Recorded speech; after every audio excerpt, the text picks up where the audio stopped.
সকালের শান্ত আকাশ হঠাৎই বদলে যেতে পারে ঝড় বৃষ্টির রূপে। কোথাও বজ্রবিদ্যুৎ, কোথাও দমকা হাওয়া।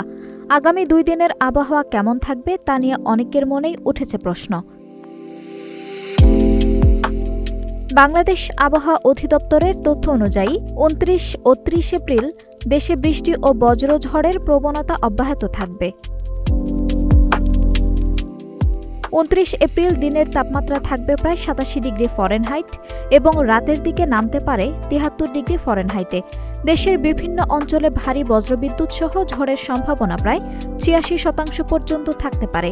সকাল থেকে দুপুরের মধ্যে হঠাৎ আবহাওয়া পরিবর্তনের আশঙ্কা রয়েছে। রোদ, বৃষ্টি ও ঝড় মিলিয়ে অস্থির পরিস্থিতি তৈরি হতে পারে।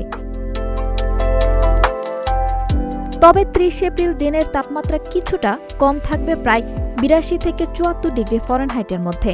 দেশ জুড়ে বজ্রবিদ্যুৎ সহ ঝড়ের সম্ভাবনা প্রায় 93%। আকাশ বেশিরভাগ সময় মেঘলা থাকবে এবং একাধিক এলাকায় মাঝারি থেকে ভারী বৃষ্টির সম্ভাবনা রয়েছে। হঠাৎ দমকা হাওয়া ও বজ্রপাতের ঝুঁকিও থাকবে।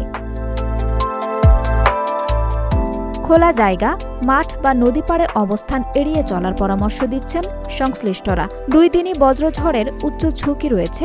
বৃষ্টি ও মেঘলা আকাশ অব্যাহত থাকতে পারে। 2 দিনই আকাশে থাকবে ঝড়ের ইঙ্গিত, তাই সাথে ছাতা রাখুন এবং বাইরে বের হওয়ার আগে আবহাওয়ার আপডেট দেখে নেওয়াই সবচেয়ে নিরাপদ সিদ্ধান্ত। আঞ্জুম হক আরবি, নাগরিক প্রতিদিন।